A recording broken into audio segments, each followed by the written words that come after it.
Om Shri Gurubhyo Namaha Harihi Om Namah Shri Yatirajaya Vivekananda Suraye Satchit Sukhaswarupaya Swami Tapaharine Om. So, dear devotees, we have been seeing the life of Swami Vivekananda, and last class we saw the miraculous situations by which he was able to land up and get a space to speak in the Parliament of Religions.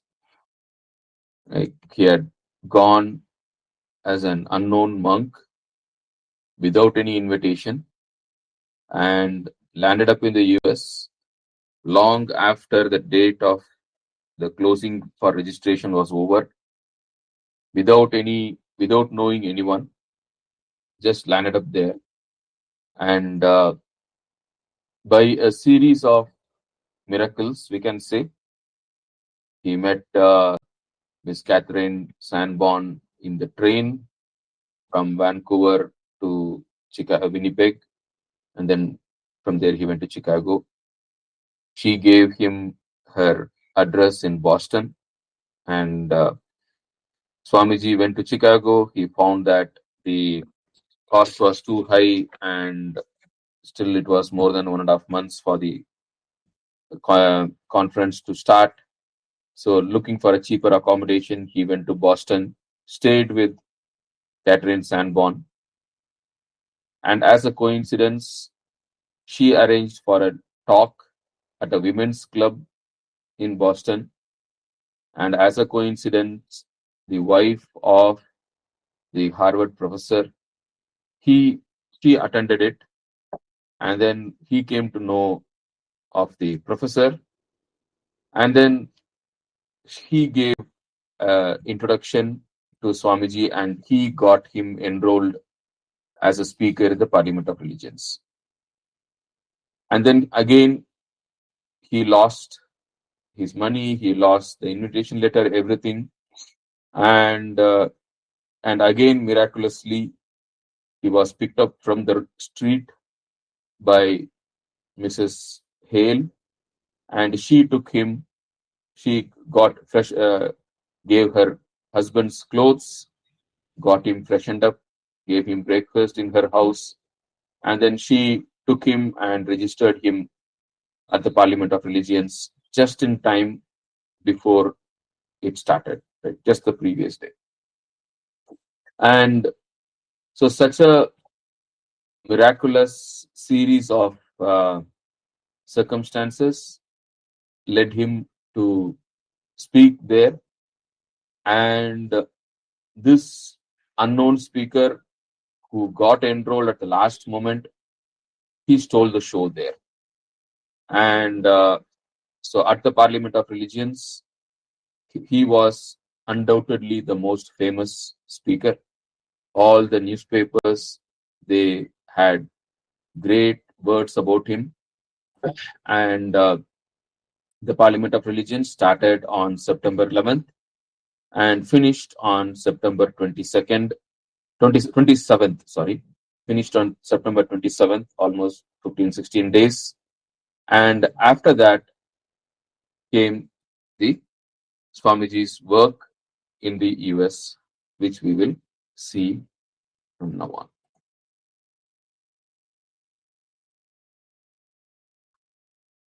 So, now after the Parliament of Religions, Swamiji was approached by several lecture bureaus who arrange lectures and who take a pretty fat commission for that. And as an unknown person in a new place, that was a good beginning for Swamiji. So he took the offer of one of the lecture bureaus, and the lecture bureaus arranged lectures for him in various cities around Chicago, Detroit, and New Hampshire. Like, so a lot of places around Chicago. he started giving lectures. And later, of course, he came to know that the lecture bureau was exploiting him a lot. And though he was giving so many lectures, the money was not proportional. He got money. He got enough money now, and he was able to support himself, and also he uh, so he was able to manage. And he so through the lecture bureau, like, because in those days, if you see, no TV, no movies, no internet, none of these things, only newspapers were there. So people who wanted to get exposed to new ideas, people who wanted to listen to things, they will have to attend lectures. So just like in India, how you have various the pravachanas. So similarly, like, lectures were the source for people to get to know about various things, either in religion, philosophy, politics, culture, whatever it is. So there were a number of lectures always happening in all the cities. And of course, there were drama theaters which were happening. So that was a kind of world at that time. So these lectures were one of the most important ways by which people came to know about new things, right? And so there are several lecture bureaus, and Swamiji was signed up to one lecture bureau, which arranged a lot of lectures for him. And with this, he was able to meet a lot of people, understand the pulse of the people, and slowly he was forming a dedicated group of friends. And so he talked mainly about Indian culture, Western culture, religion, philosophy, Vedanta.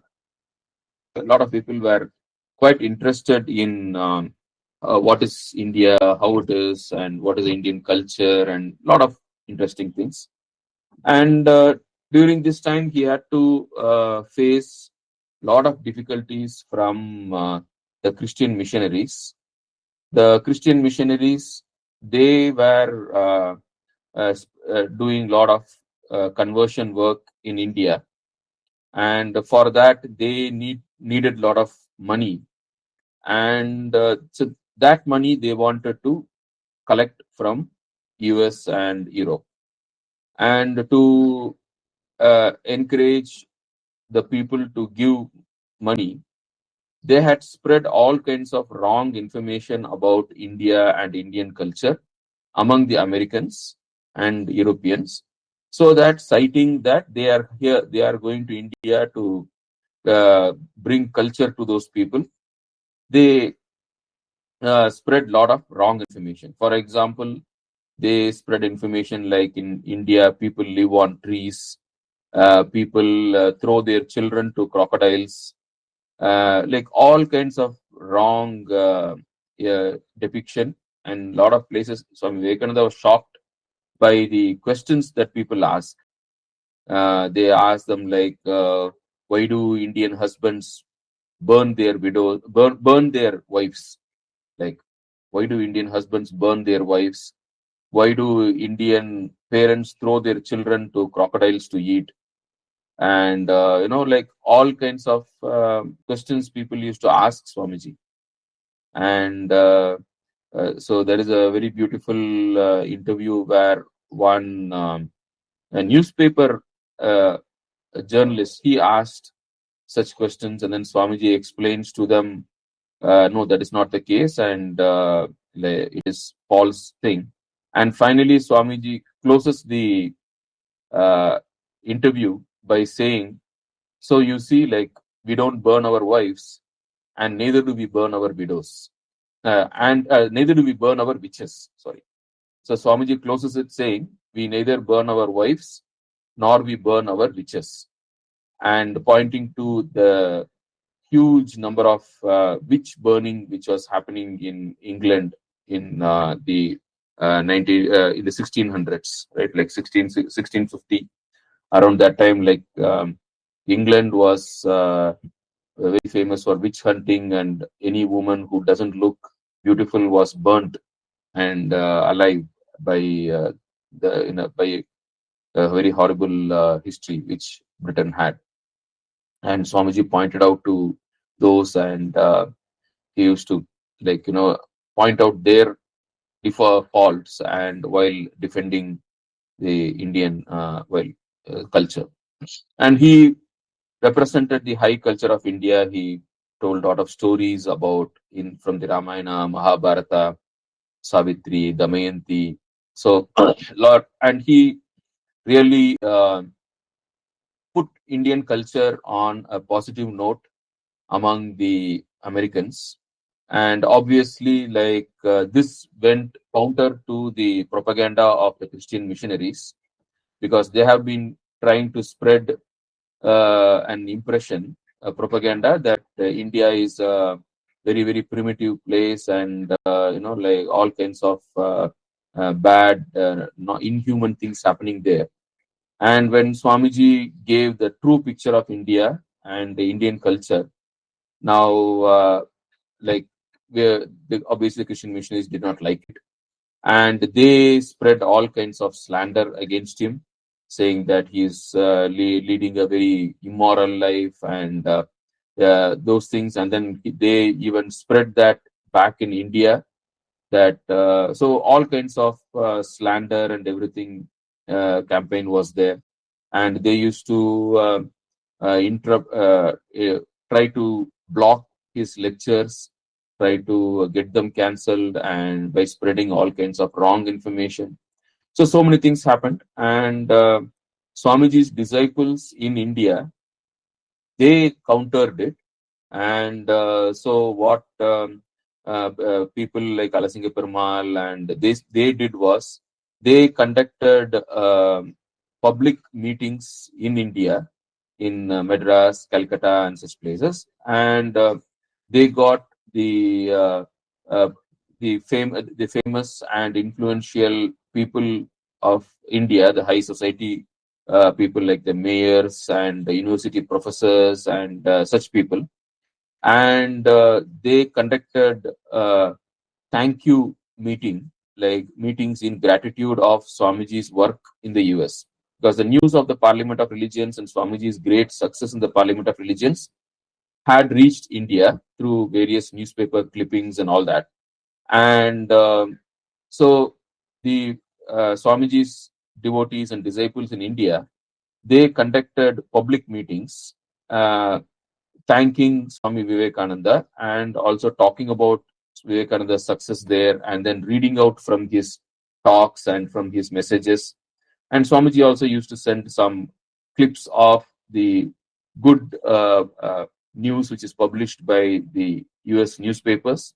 So these people took that, and then they had public meetings, and they published these meetings, proceeds of these meetings, in the newspapers. And then they used to send the clippings of those newspapers back to US, and they were published there. So to counter the propaganda by the missionaries, saying that, like, no, Swami Vivekananda is accepted figure in India, and even the public intellectuals in India, they are appreciative of his work. And so that way, like, Swami's disciples in India, like, did a lot of work to counter the false propaganda by the Christian missionaries.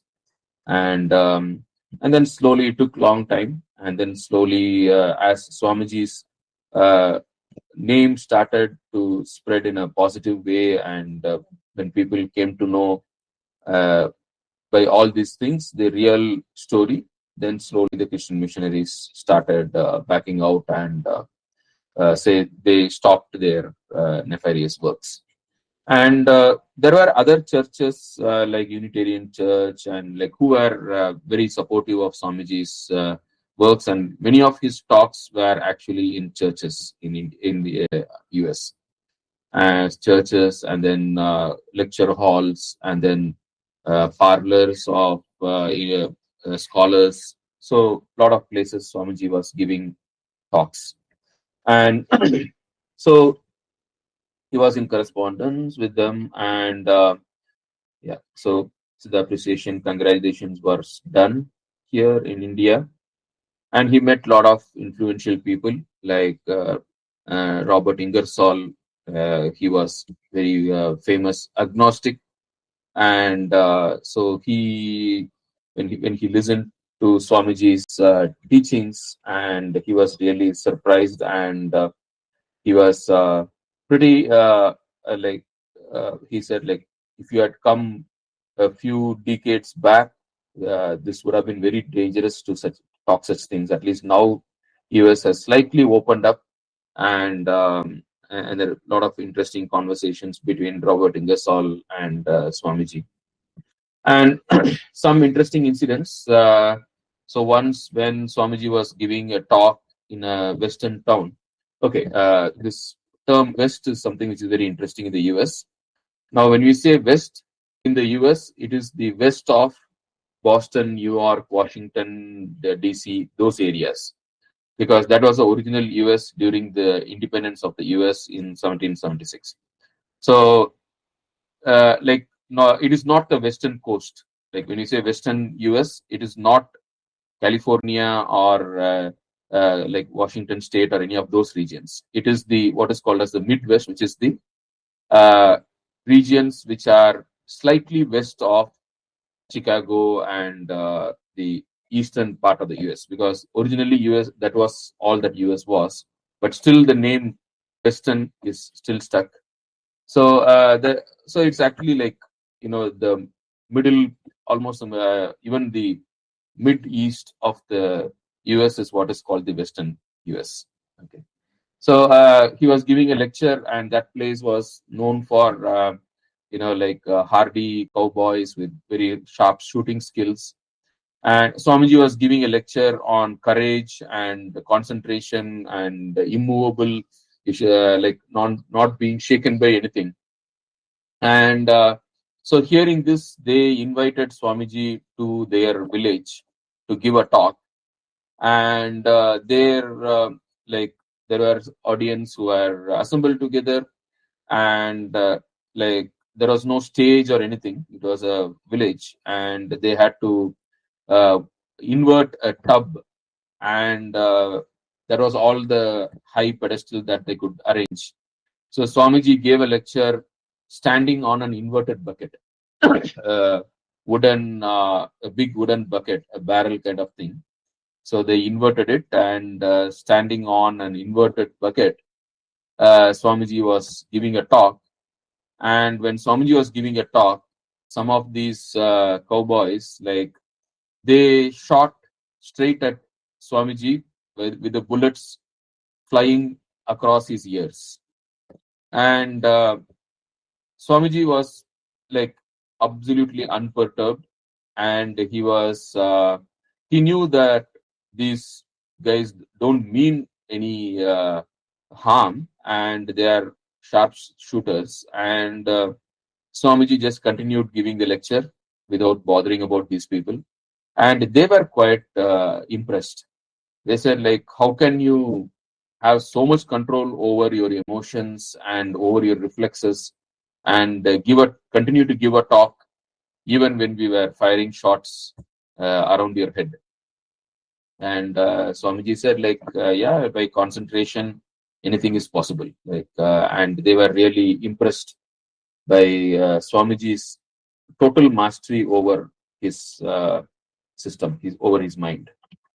And lot of places. So if you look at the cities, some of the cities, people uh, knew about Indians and brown people, and it was not like today. Today, so many Indians and South Asians are there in US that everyone knows about them, and even a lot of Indians are, quite famous, like our Sundar Pichai and Satya Nadella and our Vivek Ramaswamy and Kamala Harris. So there are a lot of people in all uh, fields of US. The Indians are there, so Indians are quite well known, and huge number of Indian population is there all over the US. But those days it was not so. right? We are talking about the 1892, 1893, 1894, where people were not familiar with Indians, and there was heavy racial discrimination, and the blacks and whites discrimination was very severe. And in fact, racial discrimination in the US extended even into the 1970s, like when India was so progressive, right? Like compared to India, US was in certain aspects was pretty regressive, like especially racial discrimination and women's rights. US was very poor in that for a long time, like women attending colleges, and women and especially black women attending colleges was unheard of even till the 90s, 1970s. So anyway, so it was quite severe at that time, and a lot of places it was segregated audience, like blacks and whites never sit together, and especially in the south. So again, when you say south, it is the areas like North Carolina, South Carolina, like like, so basically the southeastern part of the US, like so that is what is called as the South, and so there even today, like pretty fanatic Christian regions, and very intolerant to anything other than the white American male society, right? Like, so still the even today the south of US is quite a difficult place, and so once in the south, like uh, where discrimination was very high, one black American, like of course the word Negro is not uh, to be used these days, but this is just picked up from the book which was written in 1900s, early 1900s. So, but today we're not supposed to use the word Negro. We're supposed to use the word black. Okay. So there was a black person who like, and he was often discriminated against, thinking he was a black, he was a Negro, and he was not allowed into several restaurants and hotels and lot of public spaces. He was not allowed to enter because people thought he was a Negro, and Swamiji never protested against it. So if wherever blacks were not entertained, he never went there. And so one of his disciples asked him, like, but you could have explained you are an Indian and you are a brown and not a black, and people would have actually allowed you to enter. But Swamiji said, like, no, like I don't want to uh, do that. Like, I don't want to gain at putting down someone else. And he said, I was not born for that.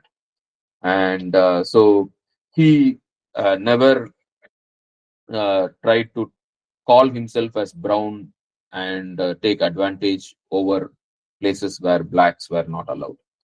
And in fact, there is a place where in a railway station, when Swamiji was getting down, a lot of white Americans were there to receive him, and they received him with great honor in the railway station. And in that railway station, there was a black janitor who was sweeping the floor, and when he saw that he also mistook Swamiji to be a black person. And when he saw that a black person was being given so much of respect and honor by white people, he couldn't believe his eyes. And he came forward, and then he shook hands with Swamiji. And then he said, brother, I am really happy that another black person is getting so much of respect from these white people. And Swamiji hugged him and told him, yes, brother, like the days of our discrimination are going to end soon. We are, our days are coming. Like he encouraged the the black person to, he never told him, I am not a black person. He never, when the black person came and said, I'm very happy to see another black man being honored, he identified himself as a black person to that black person and said, yes, brother, like our days are coming. Like he encouraged that person. So that was Swamiji would never disown anyone that way. And so lot of interaction with reporters, and people were very very influenced by his knowledge, his views, and also like his English. And one thing we can see in Swamiji's lectures is he uses words very very accurately, the right word in the right place. And he was really a master in handling the English language. And yeah, so he visited a lot of cities in the Atlantic coast, from the coast into the Mississippi River region. For 1 year, he covered a lot of area. And so in February 1894, there was one lady who used to attend his talks. This is John J. Batchley, and she was like she was very serious spiritual seeker, and she used to attend Swamiji's lectures, and her reminiscences are really very enlightening. And so in Detroit, he gave a series of lectures in the Unitarian Church, and Unitarians were quite open, and you might have heard about Thoreau, Emerson. So they were all like influenced by Unitarian Church. So they had uh, already Vedanta, Gita. They had gone to the West to translations, and they were already exposed to the Indian scriptures. And so when Swamiji went there, they were very happy to have an authentic voice coming from India to US, and they entertained him very, very with a lot of gratitude.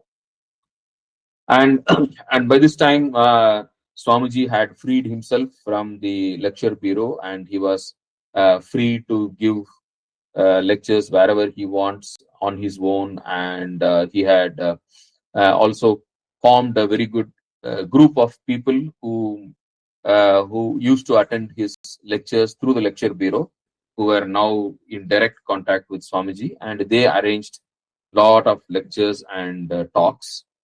And in midsummer, July, August 1894, there was a series of lectures which was arranged in a place called Greenacre in New England, which is again, all these things happen on the eastern coast of the US, okay, like the states in the eastern coast. So, so it was the Greenacre Conference was a conference of lot of spiritualists, what he called as the New Age thinking, and a lot of those kind of people, and who were assembled, and there was a conference arranged there. And Swamiji was also invited, and he gave a lot of talks there in Greenacre. And one thing he found was there were many groups of people who were, in Greenacre, who were trying to uh, bring down the spirit back to the world. Those of you who are familiar with Aurobindo's philosophy. So it is like after attaining the spiritual heights, like you come down and bring back that spirituality into everyday life, and you uh, manifest it in the back in the world. Now, here you need to understand there are two schools in this. There is one school where Sri Ramakrishna talks about of the Jnani and the Vijnani, right?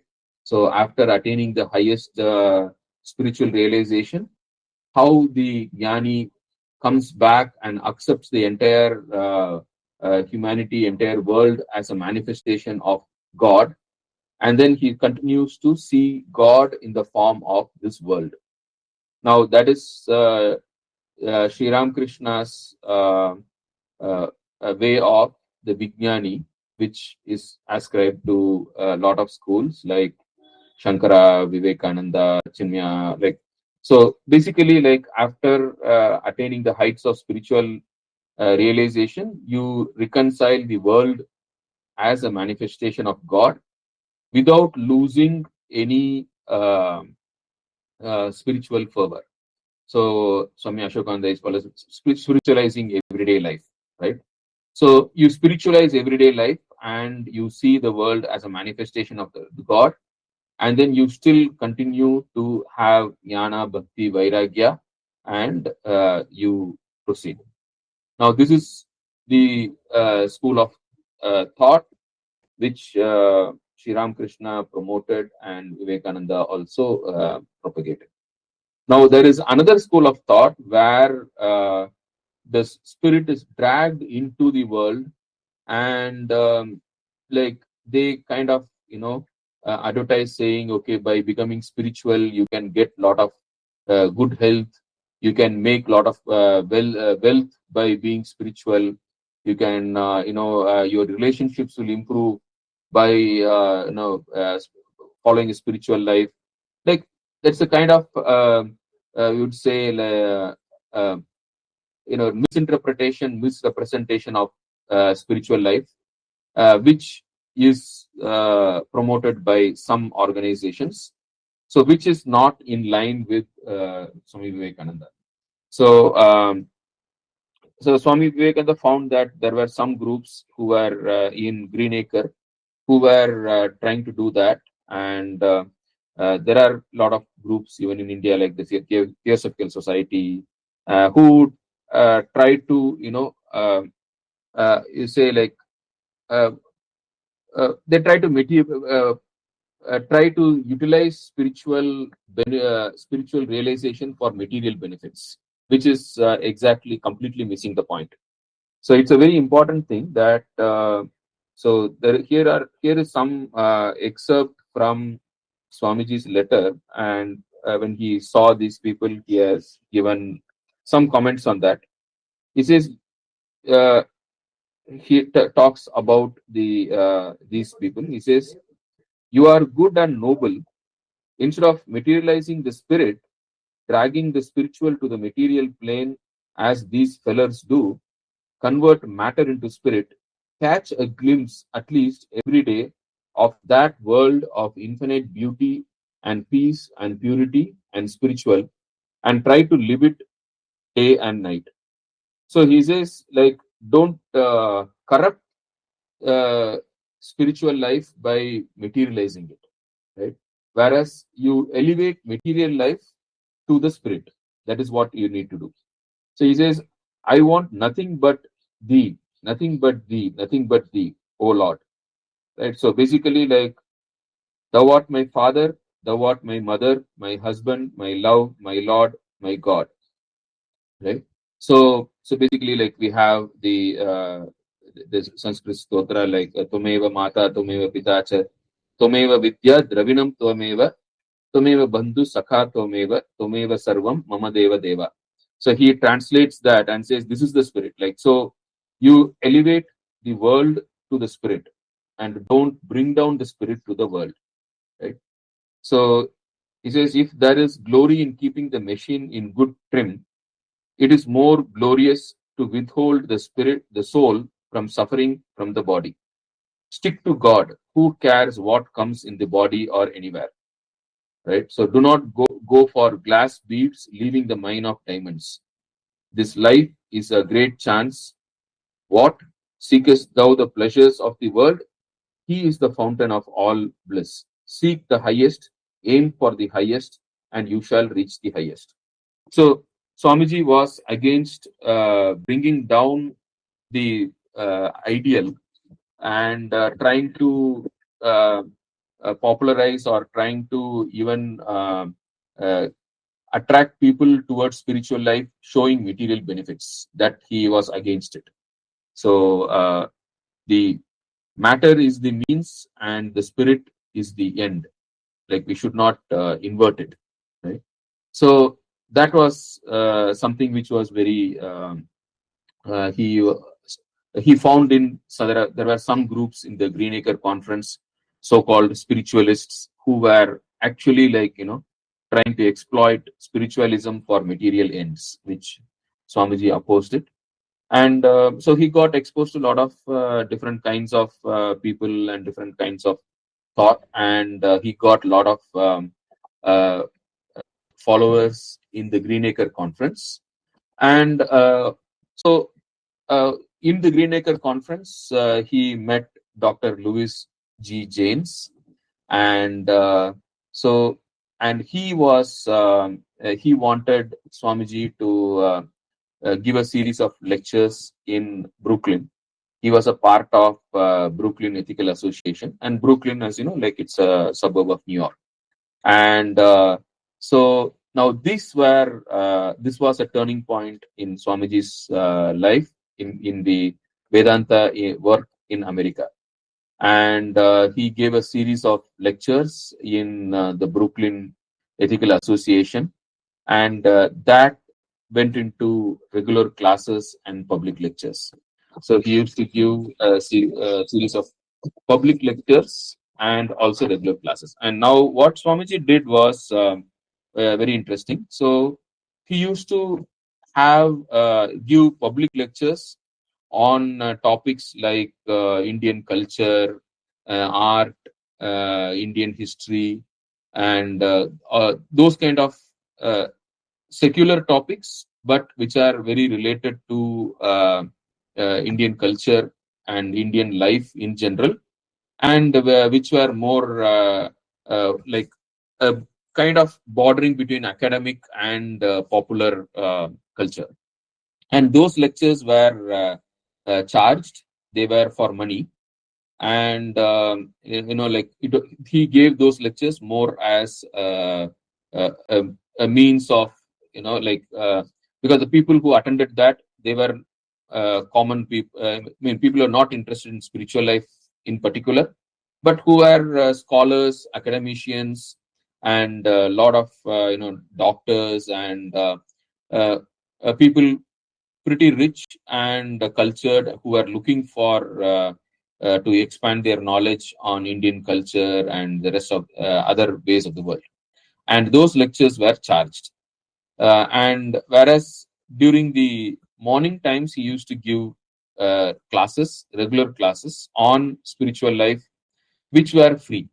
So the money which Swamiji got from the public lectures, that was enough to uh, cover his costs. And so he made the spiritual lectures and religious lectures free, and the cultural and the other secular lectures for charge. So that way Swamiji balanced it both.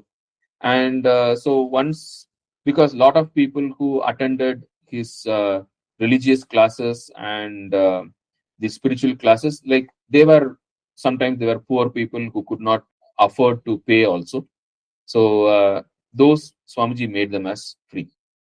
And also he did not want to make money out of spiritual lectures. And this was worked very well. And Swamiji slowly started forming a very good group of serious spiritual seekers. And like, it started gaining a lot of traction.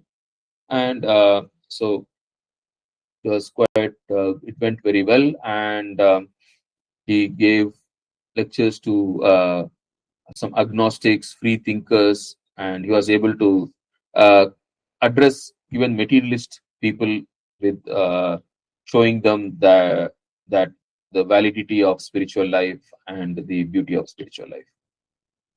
And so he wrote regularly letters to his disciples in India. And so what Swamiji's lectures, whichever were given in US, they were noted down and they were published. Yeah, and those Swamiji sent it back to India. And so in India, his disciples formed study circles where they read Swamiji's lectures, which he was giving in US, and they were discussing them, and they were working based on that. So groups were forming in India, study circles, based on what Swamiji sent from US. And mainly Madras was the core for all this work. And then Swamiji asked them to start a magazine, and that is how Brahmavadin was started. And during this time, Swamiji uh, gave a series of talks, and then he wrote this book, Raja Yoga. And Raja Yoga was done first, and then Jnana Yoga was done. And so there was this Miss Ellen Waldo. So she was the main person who noted down as Swamiji was dictating this Raja Yoga book. And so the Raja Yoga book was a great turning point also, because this was almost the first authentic book on yoga published in the US by a person of Swamiji's stature. And the Raja Yoga book caught the attention of Professor William James in Harvard University. Now, Professor William James, he was a behavioral psychologist, and he was a very, very popular professor in Harvard. And in fact, he is called the father of psychology. The Professor William James is called the father of Western psychology. And he was quite impressed with Raja Yoga book, and that led him to study further into religion and meditation and various religious practices all over the world. And he wrote a magnum opus called uh, uh, what is it called? Spiritual on spiritual experiences, like which is even today a kind of a huge reference book, right? On Professor William James' book on religious and spiritual experiences. I'm not getting the exact name of the book. Maybe you can look it up. You should be able to find. The book is even still today, it is under publication.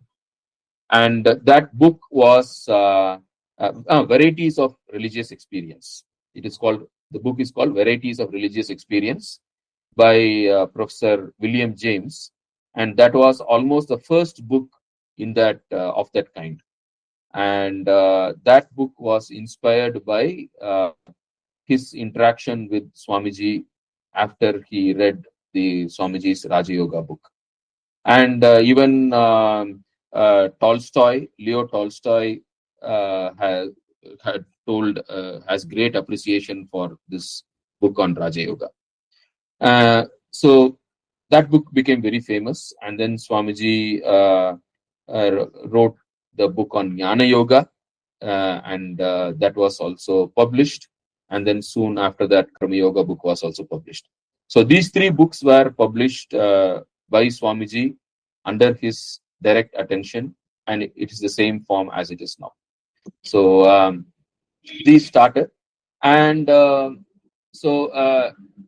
in summer 1895, Swamiji initiated two disciples, Madam Mary Louise and Mr. Heron Leon Landsberg. So, and then after that, he had meetings with a lot of distinguished people of the US at that time.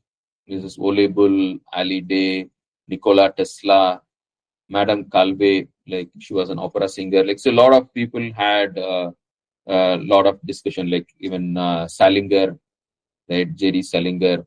So Swamiji had slowly, like he became very famous, and lot of people in various fields of the culture, like they were in touch with Swamiji, and they were quite impressed by Swamiji. And so the so by June, Swamiji had completed the work on Raja Yoga, and it was quite a strenuous work. And so Sir Francis Leggett, one of Swamiji's close disciples and devotees, like he had a resort at Percy, New Hampshire. So he wanted Swamiji to visit there for a brief rest after strenuous lecture. So the summer it was a strenuous lecture period till June, and and during that time Swamiji used to give 15 to 17 lectures every week, right? So almost 2-3 lectures a day. So morning lectures, which were spiritual lectures, and evening lectures, which were more popular lectures. And overall, like about 15, 17 lectures a week he used to give. And so Mary Louise Brooke, she did a lot of research on Swamiji's work in the US. And so they have collected a lot of information, and reworked Swamiji's calendar during this time, like from 1894 up to 1896, end of 1896, when Swamiji was there in the US. The Swamiji's daily calendar has been reworked based on his letters, the notes of his lectures, and then the newspaper reports. Based on all these proofs, they have actually reconstructed Swamiji's daily calendar, on which day, every day, right? Like on which day, where was Swamiji, what lecture he gave, on what topic, and then so they have come. And it is, if you look at it, like it is such a heavy schedule, completely filled calendar, and tremendous amount of work Swamiji had done, very, very busy at that time.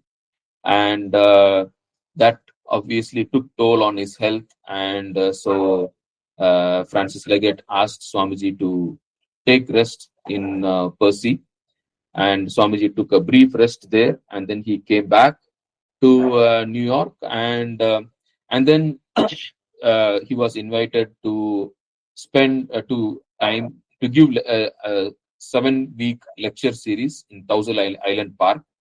Now, this is again a very significant thing, and Swamiji himself has told that he was at his best in Thousand Island Park. So there were 12 his 12 of his disciples and devotees and students who were there. It was a camp of intense spiritual training for 7 weeks, and like a lot of them kept diaries, and they have recorded, and that was later has been published as Inspired Talks. Now that is one of the beautiful books of Swamiji. And so this was at Thousand Island Park. It was a very, very scenic place in the lake, in the river Lawrence.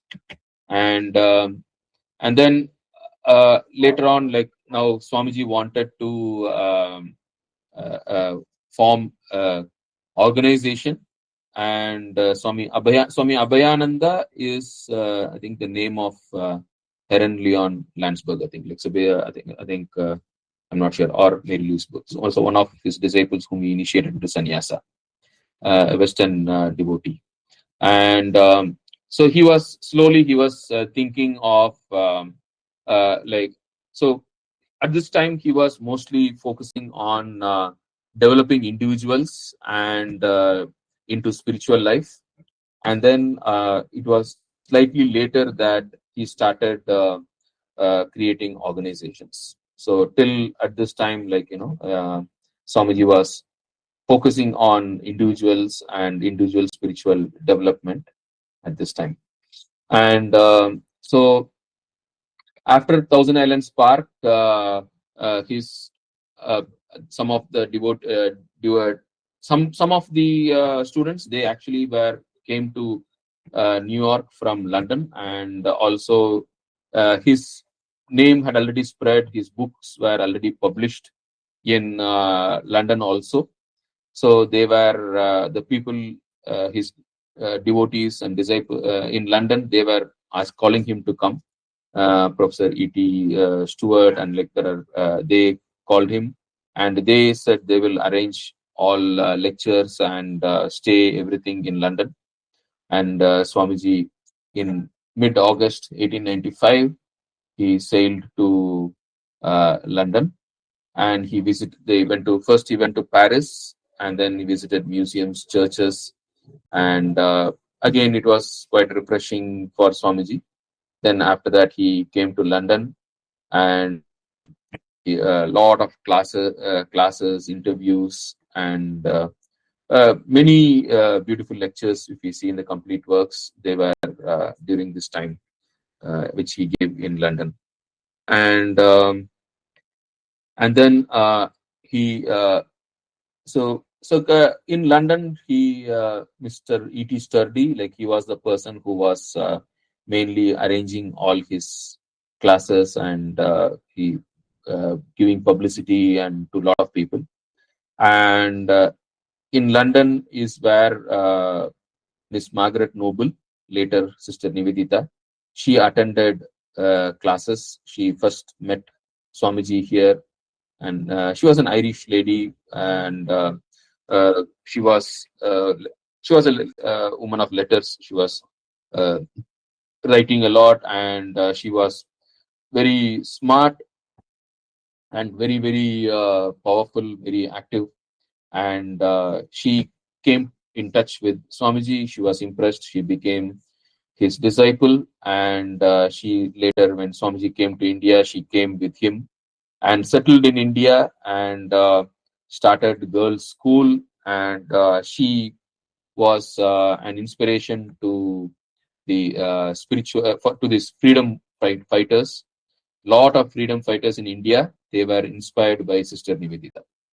In fact, like even in Tamil Nadu, there is a great freedom fighter and poet, Subramanya Bharati.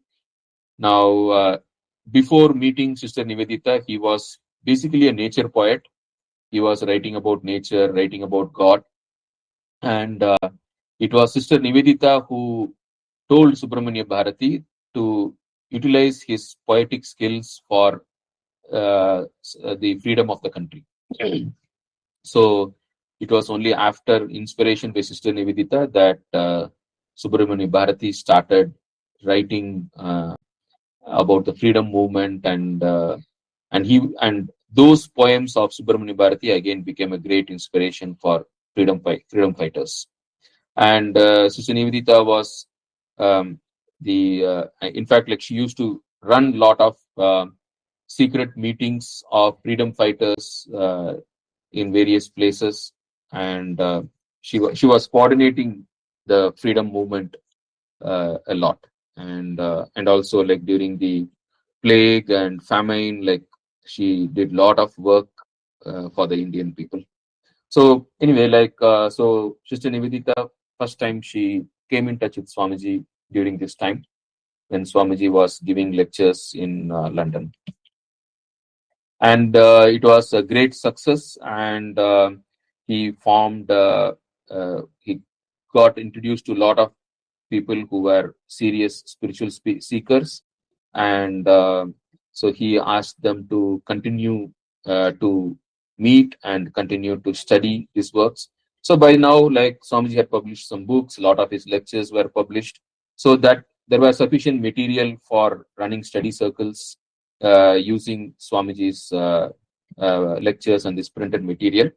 So he asked them to continue the work, and then he returned to America, and so there this and his work continued in America. And so back in America, like yeah, okay. So Swami Kripananda was is okay. Swami Kripananda is the monastic name of Madam Mary Louise, and Swami Abhayananda is the monastic name of Mr.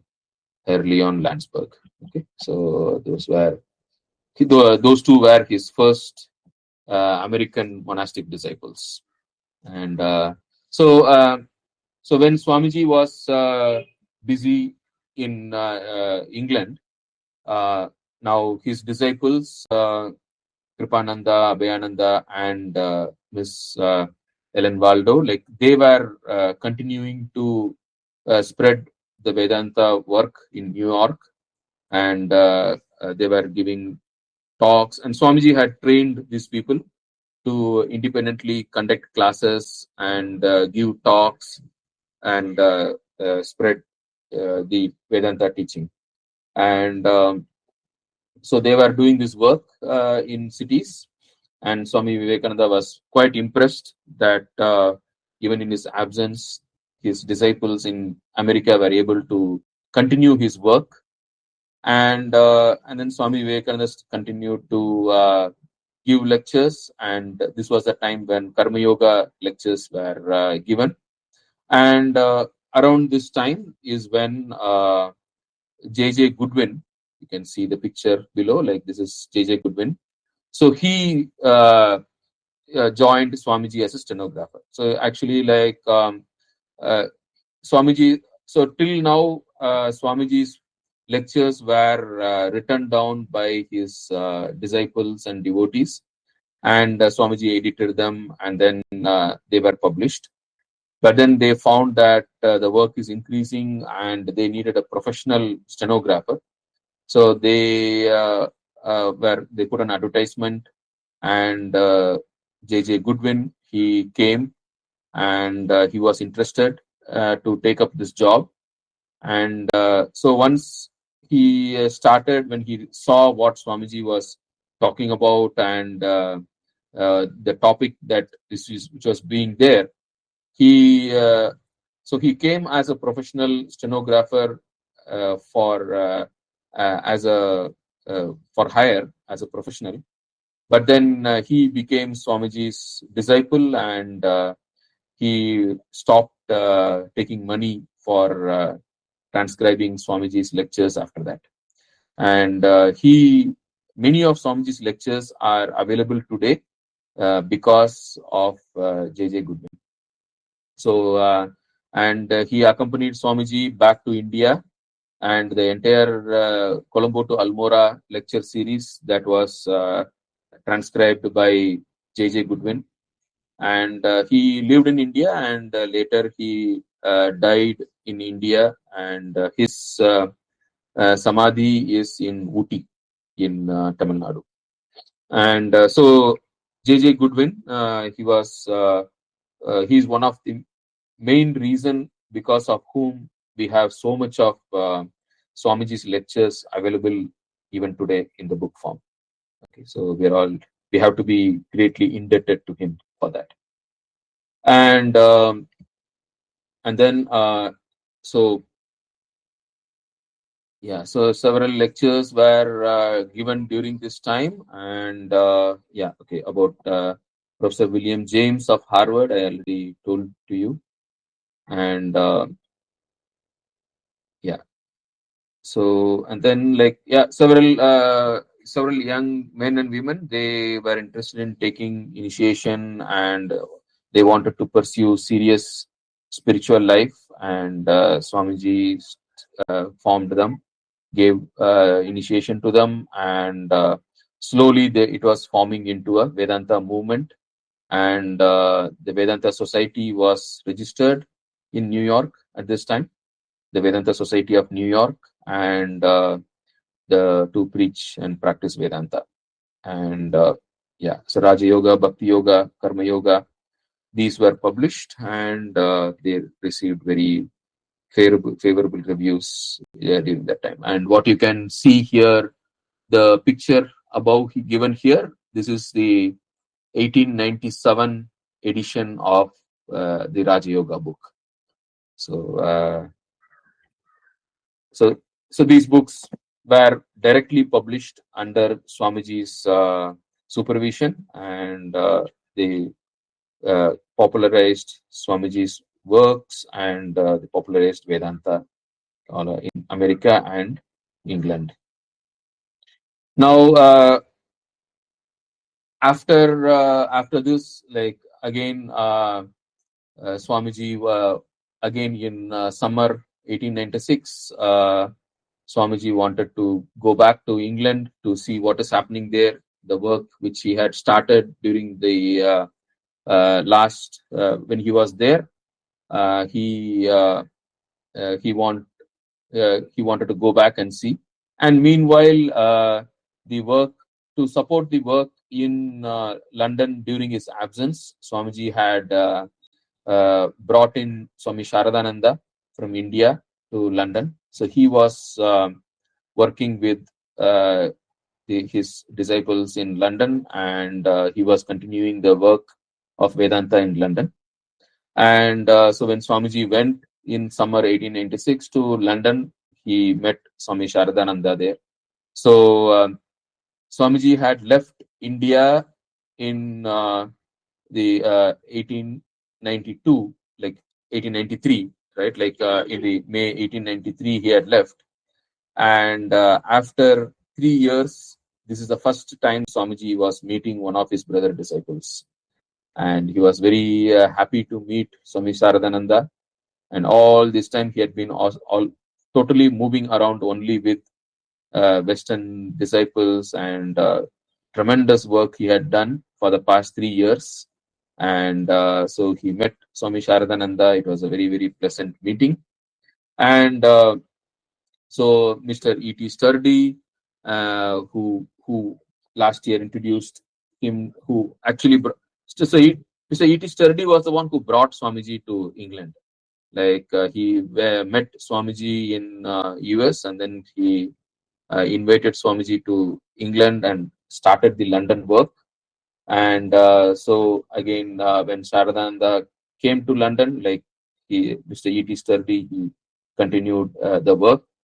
And also, like Miss Muller was there, and they stayed with them. And it was this time when Mr. and Mrs. Xavier, they got introduced to Swamiji, and they became ardent disciples of Swamiji. And they are the ones who started the Advaita Ashrama in Mayavati. And and we will see, like when Swamiji goes to India, like they accompanied Swamiji. So now, May to July 1896, Swamiji was teaching and lecturing in London, and lot of important lectures of Swamiji was given there.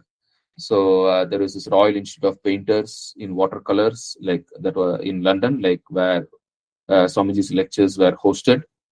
And so many of the lectures which are on Jnana Yoga were given at that time during this thing. And he spoke at various other places, like the Anniberson's Lodge, which is a Theosophical Society. And he also got in touch with Professor Max Muller of the Oxford University. Now, so Professor Max Muller already he was already in touch with the disciple of Sri Ramakrishna. Like he was an admirer of Sri Ramakrishna already, and he had already published. So he was working on the Oriental philosophy, like the sacred books of the East. So and so he had already written about Sri Ramakrishna, some short articles, and he wanted to write a full detailed life of Sri Ramakrishna. And Swamiji asked Swami Sharadananda to work with Max Muller to prepare a biography of Sri Ramakrishna. And so there's a very interesting conversation at this time. Like Swami Sharadananda asked Swami Vivekananda, why not Swami Vivekananda write on Sri Ramakrishna? And Swamiji said, like, no, like, my devotion to Sri Ramakrishna is so high and deep that like it's not possible for me to write.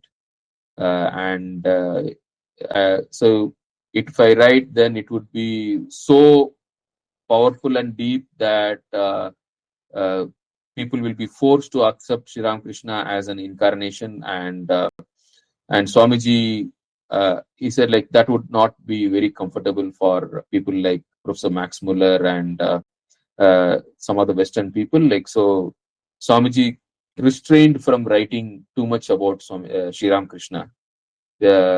Actually, voluntarily, he did not talk much about Sri Ramakrishna, and he did not write also much about Sri Ramakrishna. And he gave that work to Swami Sharadananda.